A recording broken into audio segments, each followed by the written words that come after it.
கிறிஸ்துவுக்குள் மிகவும் பிரியமான தேவனுடைய பிள்ளைகளே, இந்த காலை நேரத்திலே உங்களை சந்திப்பதிலே மிகுந்த மகிழ்ச்சி அடைகிறேன். இன்றைக்கும் தியானத்துக்கு எடுத்துக்கொண்ட வேதவசனம் 1 பேதுரு 5:7.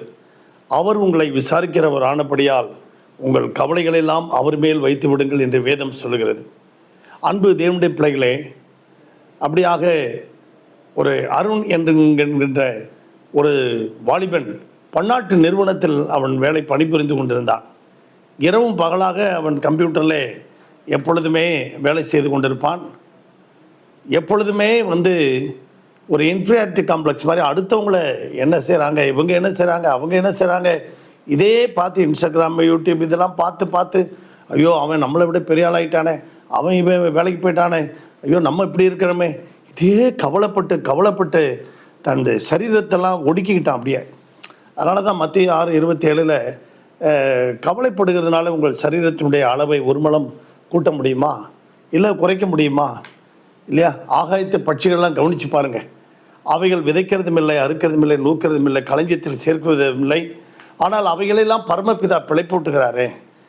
அப்படியாக இவன் ஒரு இன்டர்வியூக்கு, ஒரு கம்பெனிக்கு இன்டர்வியூக்கு போகிறான்.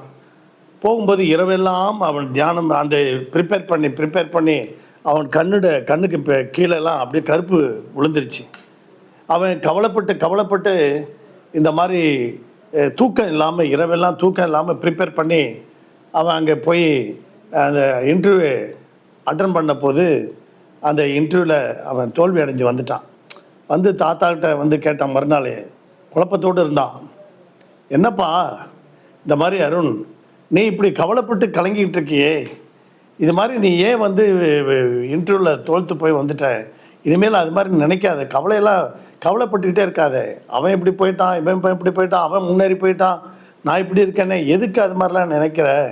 உன்னுடைய கவலையெல்லாம் கடவுள் மேலே வச்சிருப்பா.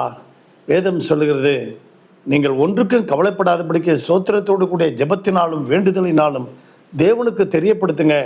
அப்பொழுது எல்லா பத்திக்கும் மேலான தேவ சமாதானம் உங்கள் இருதயங்களையும் சிந்தனைகளையும் கிறிஸ்து இயேசுக்குள்ளாய் காத்துக்கொள்ளும் என்று சொன்னார். அப்படியாக அவன் விட்டுட்டு மறுநாள்லேருந்து கவலையெல்லாம் விட்டுட்டு நல்ல நிம்மதியாக தூங்க ஆரம்பித்தான். மற்றபடி தூங்க ஆரம்பிச்சுட்டு வேறு ஒரு கம்பெனிக்கு இன்டர்வியூக்கு போனான். அந்த இன்டர்வியூவில் அவன் செலெக்ஷன் ஆகிட்டான். இந்த நாளில் அன்பு தேவனுடைய பிள்ளைகளே, அப்படியாக லூக்கா 10ஆம் அதிகாரத்தில் இயேசு ஒரு வீட்டுக்கு போகிறார். அது மார்த்தாள் மரியாள் என்கின்ற ஒரு சகோதரிகள் இருந்த வீடு. அங்கே மார்த்தாள் இயேசுவை அன்போடு ஏற்றுக்கொண்டாள். மரியாள் இயேசுநாதருடைய பாதத்தில் உட்காந்துட்டா. அப்போ மார்த்தாவில் உள்ளே இருந்துன்னு கவலைப்பட்டுக்கிட்டு அந்த கிச்சனில் கவலைப்பட்டுக்கிட்டு கலங்கிட்டு இருக்கா.